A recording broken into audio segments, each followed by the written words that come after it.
Boa noite, professor Rafael, como está você? Aqui no Boa Brasil noite, agora são Inês. 15h59, 21 horas aí em Paris. Nós estamos entrevistando hoje o professor de História da Universidade Federal do Paraná, que estava aqui como chefe de departamento e está agora em Paris fazendo um pós-doc, que ele vai nos contar daqui a pouco com detalhes, né? Então, ele é um parceiro nosso que está em Paris e ele também agora tornou-se um correspondente internacional aqui da nossa live SMC. E ele, como historiador, uma pessoa sensível que está aí percebendo as mudanças, né? Eu acho que ele chegou aí no finalzinho do mês de janeiro, né? E ele vai contar para nós como é que as coisas aconteceram. E quero lembrar também, né, para a nossa audiência, que a pandemia da Covid-19, ela inicia final de dezembro, começo de janeiro, lá na província de Wuhan, na China. Depois ela vai para a Itália de forma avassaladora, que a gente acabou de assistir no programa de ontem, né, com a doutora Camila, de que forma que a Covid impactou a sociedade, né, o país, a Itália.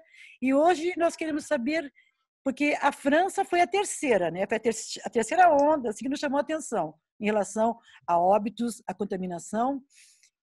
Como impactou a cidade, né? Como é que vocês viveram isso aí? Pode falar, professor.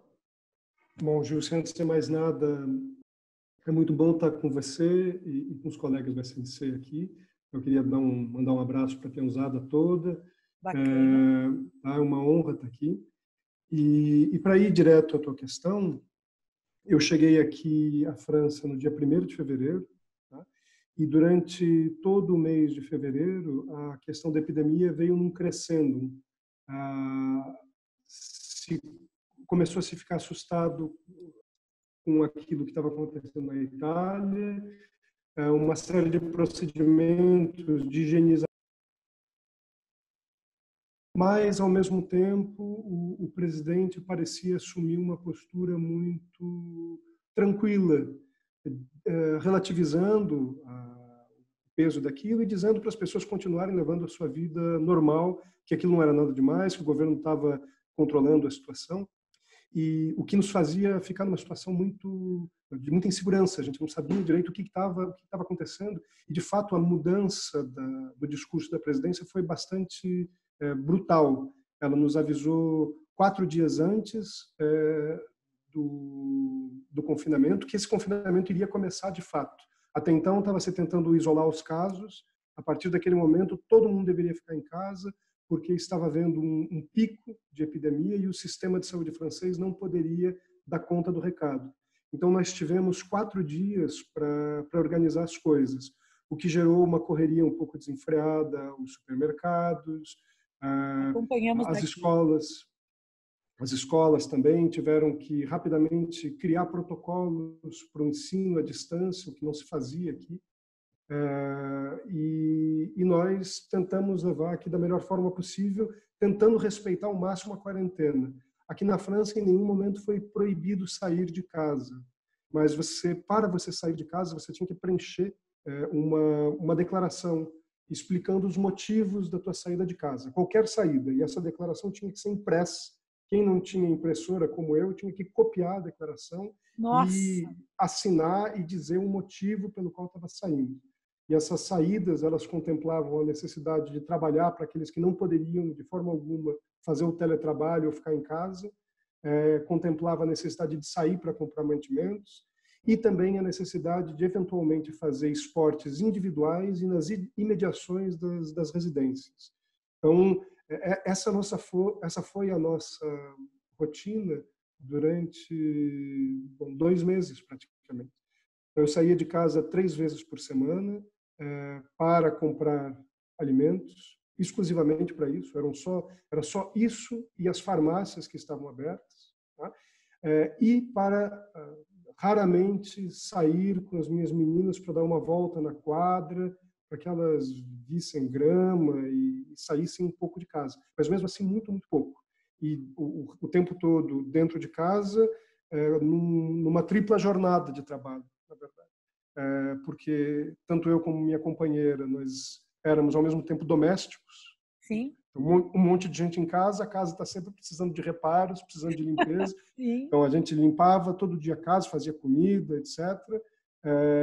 Nós éramos também auxiliares dos professores dos nossos filhos, que nos mandavam muitas coisas para que nós continuássemos com eles as Certo. atividades em sala ou realizássemos encontros virtuais com os coleguinhas, para que eles não perdessem os vínculos e tudo mais, e também continuando as nossas pesquisas, os nossos trabalhos, as orientações no Brasil, as leituras, né, Uhum. redação de material. Então, com relação ao período de confinamento, essa foi a nossa rotina. O desconfinamento começou agora. Professor, mais uma questão de a gente passar para o desconfinamento. E de que forma, né, em que condições a Covid encontrou o sistema de saúde da França? Como é que ele estava quando ela chegou? O sistema de saúde na França está sendo sucateado há anos e anos e anos. Os médicos franceses estavam em greve em dezembro e em janeiro desse ano. Houve uma greve imensa na França, dos sistemas de transporte, do sistema de saúde. Quando a bomba estava para estourar, o governo viu que precisava desses profissionais. Sim, Mas o discurso do governo atual, que é um discurso, apesar do verniz civilizatório que faz muita falta no Brasil, é um governo que tem uma política muito parecida, no sentido de esfacelamento do Estado, diminuição dos certo. recursos. Quando essas pessoas viram aqui que eles precisavam do serviço público, o que o governo fez foi uma mudança no sentido de vamos valorizar os nossos profissionais, vamos... Mas o que isso reverteu do ponto de vista prático? Muito pouca coisa. O que os profissionais da saúde na França tiveram foi uma promessa de um prêmio, tá, que é em torno de um salário mínimo francês, de um SMIC francês, Sim. algo em torno de 1.000 € para aqueles profissionais que participaram da linha de frente do combate à Covid, Uhum. e o direito, se eles quiserem, de desfilar no 14 de julho e uma Nossa, medalha que foi proposta também para eles desfilarem. Mas, novamente, agora que o desconfinamento já começou e que os hospitais estão mais respirando com um pouco mais de os médicos estão, junto com as enfermeiras, já começando a falar em termos de greve novamente. O governo não apresentou nenhuma medida para poder valorizar esse trabalhador e para poder ampliar o acesso à saúde, que era uma reivindicação antiga deles. Então, a situação aqui na França é bastante caótica. Ela não foi pior porque existia um sistema público e esse sistema público, com todos os problemas, funcionava e continua funcionando. Tá? Mas ele atingiu o limite. Foram 1.500 leitos, em torno disso, eu não aham, estou com os dados aqui na minha frente, que sim. tiveram que ser abertos a mais do que o sistema de saúde comportava. Senão não dava conta. E foi Nossa. por isso que o confinamento teve que acontecer. Se o confinamento não acontecesse, mesmo o sistema francês sendo relativamente robusto perto de outros sistemas, Sim, não sim. teria como segurar isso. Não, sabe o que é bem interessante, professor? Porque assim, nós estamos aqui na nossa live, nós temos uma live diária aqui, porque, claro, com a pandemia que está aqui no Brasil, como está em todos os lugares, nós tivemos que nos reinventar. Então, a nossa meio de comunicação hoje é o Zoom e demais plataformas com as mesmas características. A forma de nos Uhum. comunicarmos com vocês que estão aí e com os nossos trabalhadores aqui é a partir do Zoom. Então, nós temos uma live diária e a gente resolveu fazer essa pauta. Nós temos alguns amigos, alguns parceiros em alguns lugares, para poder fazer esse contraponto. E está sendo extremamente rico, porque assim, a gente começou falando com a Suécia, professor, né? E você que é brasileiro também, que saiu daqui há alguns meses, e quando nós falamos com a Suécia, assim, deu assim uma invejazinha branca, sabe, professor? Porque eles falando lá naquela renda per capita, embora também chegou lá, também impactou lá, obviamente, porque é, ele é bastante democrático, né? O vírus Covid-19 ele se espalha pelo mundo. Ele não vai buscar as economias mais pobres, ele se espalha pelo mundo apenas.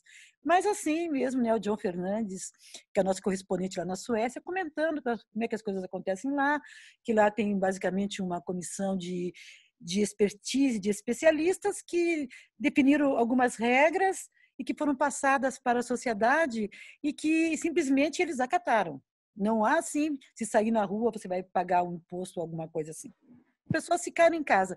Não se usa máscara na Suécia.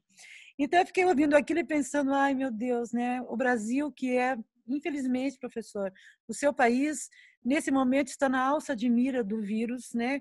Nós já estamos passando de 800 óbitos por dia, chegando a 1.000 óbitos por dia. E, assim, toda análise da OMS, de toda análise científica do mundo, está indicando que o próximo grande centro, depois dos Estados Unidos, é o Brasil. E nós vamos falar disso daqui a pouco, porque você conhece, né, o Brasil e já sabe que nós já estávamos com o nosso sistema de saúde aqui estrangulado há muitos anos, né? Já não consegue atender as comorbidades que existem aqui, independente do vírus. Então, ele está chegando, ele está indo para as comunidades, né, das grandes cidades e está sendo, assim, avassalador. Então, ouvi você falar sobre as questões aí da França, me pareceu que houve um paralelo em relação também ao nosso comportamento do nosso presidente, que também achava que era achava, não, ele acha que é uma gripezinha, ele acha que os atletas não vão pegar. Você deve estar acompanhando aí da França, que todo domingo tem uma saída, ou bicicletada, ou jet ski lá no Paranoá, ou ele vai assim nos lugares e ele junta aquela multidão sem máscara, tocando nas pessoas de idade, enfim. Então, a gente percebe esse paralelo de presidentes, né, que são meio tresloucados, para falar pouco deles, que acaba impactando na sociedade. Os lugares onde o presidente é a primeira pessoa a tomar consciência que é preciso cuidar da população, que tem que haver isolamento social, a quarentena que dá valor e vê a importância e a gravidade, a letalidade do vírus, acontece de uma forma. E é onde encontramos governantes, como na França, no Brasil, nos Estados Unidos, a gente vê onde chega. Mas eu quero continuar ouvindo você, professor. E no mais, porque esse programa aqui é um programa de trabalhadores e a gente está querendo mostrar para eles, aqui no Brasil, os nossos trabalhadores eles estão agora voltando para a fábrica. E o sindicato ele tem como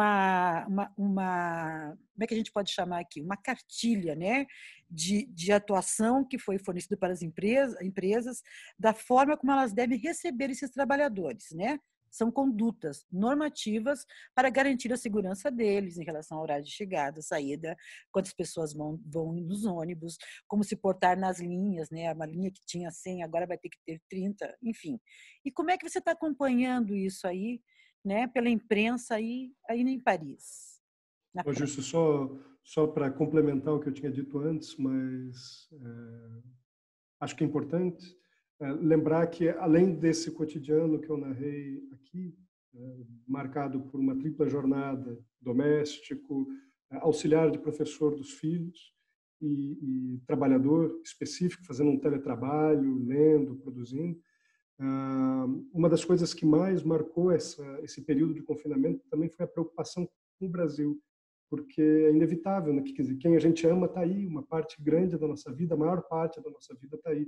E isso foi motivo de muita aflição, porque se o Macron foi incrivelmente irresponsável no início da pandemia, e se é hoje claro que ele agiu de má fé no começo, e que ele adiou a entrada em quarentena quando ele viu que a questão não ia dar mais para ser levada a banho-maria, né? Uma vez que foi definida a quarentena, foram tomadas medidas para que ela surtisse efeito. E, de fato, surtiu. Tanto que a gente viu a curva epidemiológica baixar, os hospitais, depois de 3, 4 semanas, começaram a liberar leitos, o que não estava acontecendo desde fevereiro, as coisas foram avançando assim. Então, acho que esse verniz civilizatório, pelo menos do Macron, ele surtiu um efeito nessa posição. Então, não é... Eu aproximei os dois governos, mas eu acho que pelo menos o Macron teve essa conduta que merece algum elogio. Embora o governo tenha mantido também da parte dele uma certa ambiguidade. A pressão do Ministério das Finanças, da Economia aqui é muito grande dentro do governo. Sim. Para ir direto à tua questão, com relação ao mundo do trabalho. Durante o período em que o confinamento esteve vigente, o governo não proibiu nenhuma empresa de funcionar. Ele disse que as empresas poderiam funcionar contanto que elas respeitassem determinadas normativas sanitárias.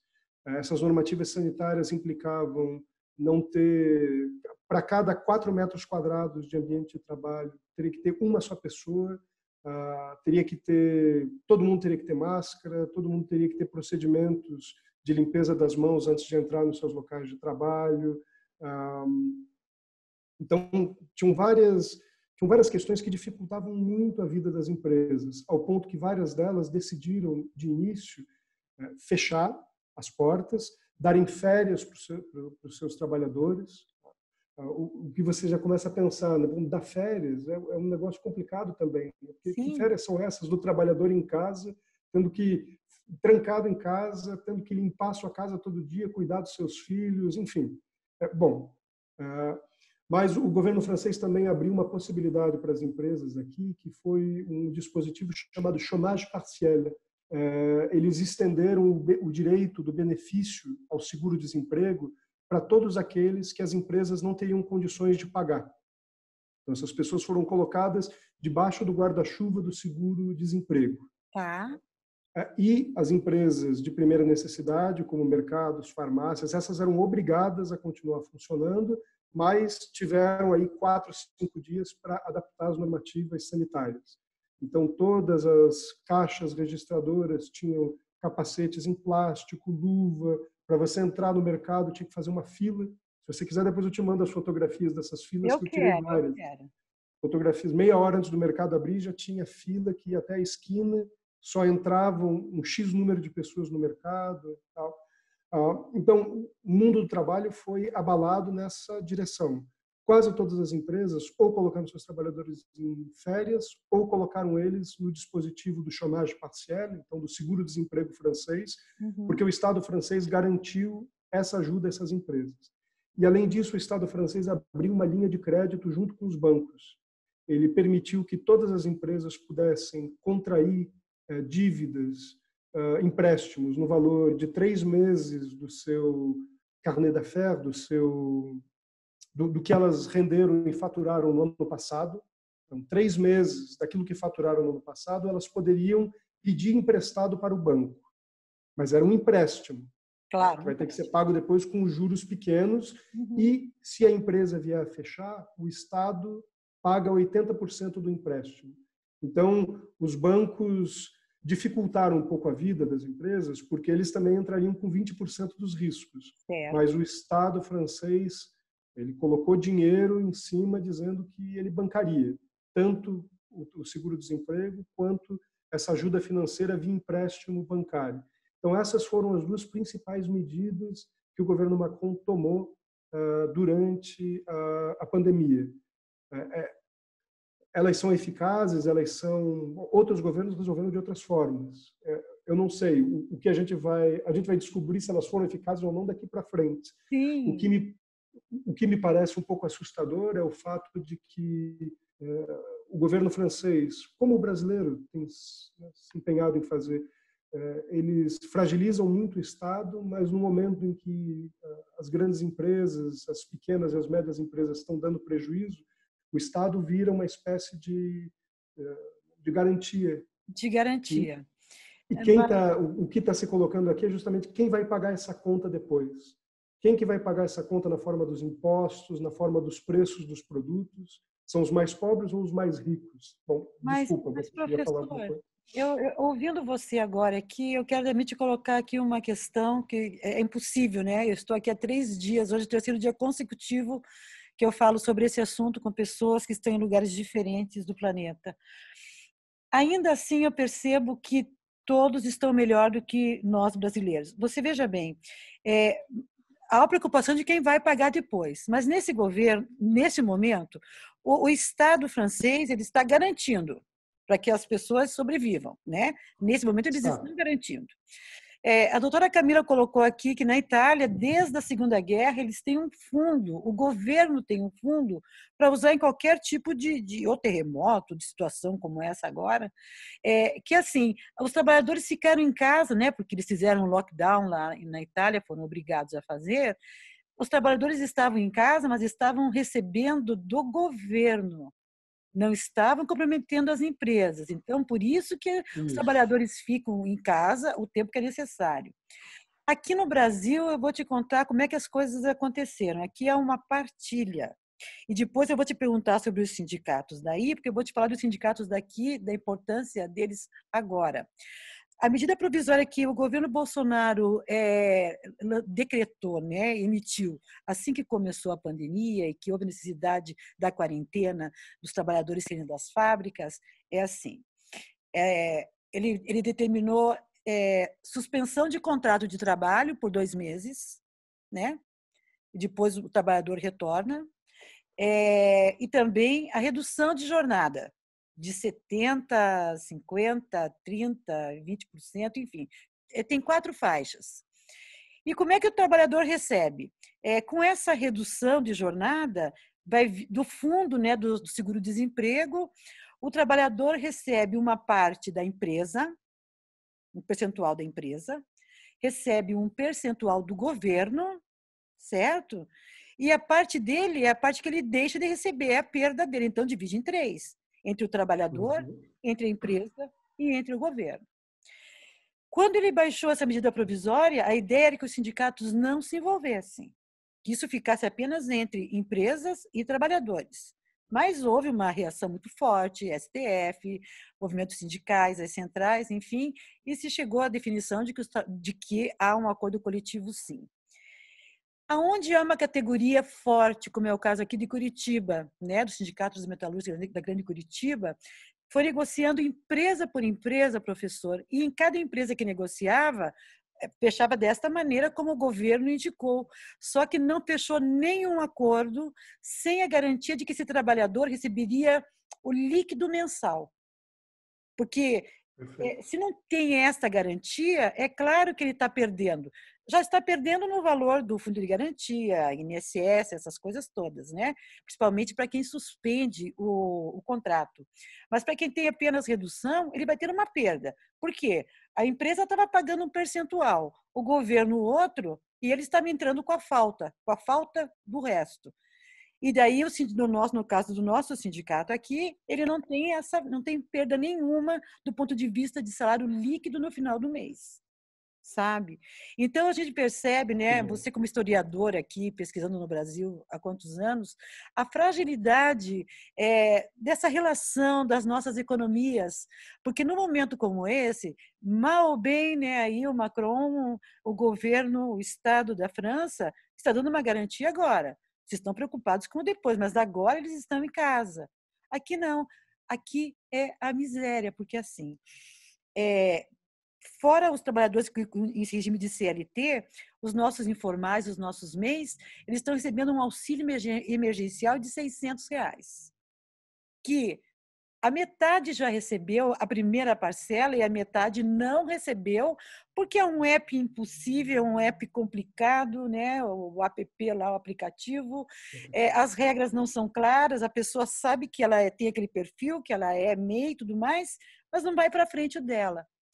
Então, houve um desaparelhamento aqui também do Estado, quando o atual presidente assumiu, demitindo todo mundo, né, aquela caixa às bruxas, e o Estado ele ficou refém. Então, assim, percebe-se uma incompetência, percebe-se uma falta de planejamento. A metade dos brasileiros que têm direito a R$ 600 não receberam. A segunda parcela, ninguém sabe que dia vai ser. E as pessoas, ao mesmo tempo, elas não estão podendo ir para a rua trabalhar, quem está vendendo numa esquina, porque está perigoso ficar numa esquina nesse momento no Brasil. Então, a situação aqui ela é de extrema aflição, professor, extrema aflição. Eu gostaria, para a gente continuar a nossa conversa, que, como historiador, que você nos dissesse assim, como é que a sociedade francesa, parisiense, se comporta. Eles são pessoas assim disciplinadas, que não saem para a rua, que não ficam no oba-oba, porque aqui uma grande parte está em casa, mas os bolsomínios, que nós chamamos, estão tocando horror na rua. Como é que a sociedade parisiense se comporta? Eles ficam em casa, têm essa consciência? É, Gils, eu não sei se dá para falar na sociedade francesa como um todo. Acho que tem parcelas e parcelas distintas, né? O caso de Paris é um caso muito particular, porque o confinamento aqui foi difícil, uma vez que é muito caro viver em Paris. A maior parte dos apartamentos são apartamentos muito pequenos. Então, são famílias com 3, 4 pessoas em apartamentos muito pequenos. Enfim, as condições do confinamento são muito difíceis. Dito isso, no geral, não ocorreram problemas ao longo do confinamento. Ocorreram problemas pontuais em determinadas regiões em que essas condições que eu acabo de evocar, elas foram ainda associadas a outros tipos de problema. Tem muita pobreza aqui na França também. A França é um país muito mais rico e muito mais igualitário do que o nosso. O nosso país é um país extremamente rico, mas a riqueza é muito concentrada no Brasil. Sim. Você tem gente muito rica e gente muito pobre. Aqui na França, você tem também gente muito rica, mas você tem uma franja enorme da população, a maior parte da população, que seria uma população de uma classe, digamos, uma classe média. Mas certas partes da região da Grande Paris não são assim. Não? Existem favelas aqui de gente pobre, e para essas pessoas fica difícil respeitar estritamente o confinamento se o Estado não as ajuda. E o Estado francês, com relação a essas pessoas, e daí já tem uma mistura, porque além da questão econômica, tem questões étnicas, são grupos de imigração, oriundos da imigração, primeira, segunda geração. Em geral, o Estado só aparece para essas pessoas quando é para reprimi-las. Bom, sim, mas, em geral, se respeitou. As regiões mais pobres são aquelas que tiveram e continuam ainda tendo problemas relativos às taxas de contágio. Aqui na região parisiense, bem pertinho de onde eu moro, é o departamento de Seine-Saint-Denis. Ele fica colado em Paris, atravessando a rua aqui de casa, a gente entra em Seine-Saint-Denis. Esse é o departamento mais pobre da França. Nesse departamento, as taxas de contágio, o nível de lotação dos hospitais continua extremamente elevado. E ocorreram revoltas, inclusive, dentro desse departamento durante o período do confinamento, porque essas pessoas tinham problemas para receber o dinheiro do auxílio do Estado. Bom, o que eu acho é que, em geral, existe uma tradição de cooperativismo dentro da França, de organização solidária dentro da França, que suaviza um pouco essas questões, porque essas entidades estavam ajudando também nessas regiões mais carentes a organizar a distribuição de alimentos e tal. Então e são organizações laicas, elas não estão ligadas a igrejas necessariamente. A maior parte delas são organizações laicas, o que contrasta com o caso brasileiro. Mas não tem nenhum problema com relação às associações ligadas a igrejas também, não é essa a questão. Com relação ao Brasil, vendo de longe, me parece que há um outro elemento para além daqueles que você evocou, que é também a fragilidade do governo atual e a politização que se criou em torno do dilema da questão do confinamento. Porque, no fundo, o governo federal ele criou uma bandeira para si que era contra o confinamento. O confinamento começou bem no Brasil, mas como os governadores se colocaram contra o presidente, houve essa politização, o presidente fez de tudo para inviabilizar o confinamento. Se você compara o confinamento no Brasil com o confinamento na Argentina, você vai ver que o confinamento, se tivesse sido feito antes e de uma forma eficaz, com o Estado ajudando e não atrapalhando, demorando para fazer as coisas, um ministro diz uma coisa, outro ministro diz outro, o número de mortos seria bem diferente. É só comparar o número de mortos da Argentina com o número de mortos do Brasil. Porque lá os governadores de província trabalharam junto com o governo federal. Aí no Brasil, as pessoas não conseguiram se entender. Tudo bem, é um país de dimensões continentais, tem tradições muito diferentes de um estado para o outro, tem histórias diferentes. O Brasil não é para amadores, é um país difícil, mas o governo federal, me parece, que pecou naquele momento, porque os governadores não estavam equivocados do ponto de vista sanitário, e talvez fosse o caso de criar uma frente ampla que trabalhasse em prol da saúde da população brasileira.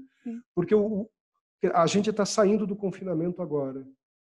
A impressão que se tem é que o Brasil está longe disso, e vocês estão confinados ao mesmo tempo que a gente. Por que o confinamento aí não deu certo e aqui deu certo? Porque aqui o confinamento chegava a 80% da população em casa. No Brasil, não dá metade da população em casa. Porque essa população tem que comer, é compreensível que ela tenha que comer. E por que ela tem que comer? Porque o Estado não está lá para ampará-la quando ela precisa. Então, bom, eu não sei se eu respondi a tua questão, mas me Não, parece além que de o você cenário... responder a questão, você ainda foi bobear para a América Latina, né? A entrevista com o professor, que é um historiador, assim, ela é ótima, porque você colocou mais aqui um ingrediente aqui nessa nossa conversa que foi muito interessante. Além da politização aqui no Brasil, porque é o que se diz, né, que o vírus, infelizmente, está politizado, não são só as pessoas que saem, que não respeitam aqui a quarentena porque tem que comer. Nós temos uma classe média aqui, uma classe altíssima, que também acredita, como o presidente, que não existe o vírus. Existe uma parcela que sai realmente para conseguir o seu pão de cada dia, com certeza, mas está muito misturado, porque quando tem as passeatas aqui na Avenida em São Paulo, na Avenida Paulista, são os carros, são as BMWs, não são as pessoas que estão lá empurrando o carrinho, sabe? No Brasil inteiro, quando tem as manifestações pró-Bolsonaro, a gente sabe, né, que a classe média está ali, a dificuldade de se manter aqui a quarentena em função de uma questão econômica, porque ele tem o discurso, o Brasil não pode parar, o Brasil tem que trabalhar. Se ele desse condições para as pessoas ficarem em casa, ele queria, no começo, dar R$ 200, professor. Não sei se você chegou a ler aí. Essa quantia vergonhosa de R$ 200. Quem levou para R$ 600 foram as centrais sindicais, sabe? Então, assim, nós enfrentamos aqui dois problemas, né? Que é o vírus, né? Exatamente, que ele é extremamente letal, e um governo desarticulado, né? Um governo completamente aparvalhado. Professor, eu queria saber se você consegue, né, perceber a existência do sindicato, do sindicalismo aí na França. Ele aparece aí nos jornais também, né? Porque eu sei que você está em casa em confinamento e você vai saber o que você está recebendo pelas mídias. Existe uma presença forte de sindicatos? Como é o sindicalismo aí na França? Qual é a Bom, participação deles? eu não sou especialista nessas questões. Sim, sim. O que eu posso te dizer de uma forma muito impressionista é que, sim, os sindicatos são muito fortes na França. Quer dizer, o presidente da CGT, ele é uma celebridade nacional, ele está cotidianamente na televisão, ele é Uhum. recebido pelo presidente, Sim, e há uma clara polarização dos sindicatos na França contra o atual governo. claro. Isso ficou muito claro no ano passado aqui na França, justamente na esteira daquele movimento do Gilets jaunes, dos coletes amarelos, Sim, que sim. era uma franja ampla da população reclamando direitos, melhoria nas condições de vida, e boa parte dos sindicatos foi sensível a essas mobilizações, e isso culminou com um encontro de agendas que marcaram as greves de novembro, dezembro e janeiro do ano passado e desse ano, no Uhum. finalzinho do ano passado, do início desse ano. E essas frentes sindicais estão justamente agora que o desconfinamento começou, e há toda uma discussão acerca do quão apressado ele foi. Ninguém está confiante de que esse desconfinamento foi adequado. Sim. O governo Macron, se ele acertou, embora ele tenha tardado a começar o confinamento, ele parece ter encerrado o confinamento mais cedo por pressões dos agentes econômicos, Sim. que estão preocupados com retomar a produção, retomar o crescimento e tal. O problema que se coloca é o quanto isso é efetivamente vantajoso do ponto de vista econômico se daqui a um mês ou dois nós tivermos que fechar de volta.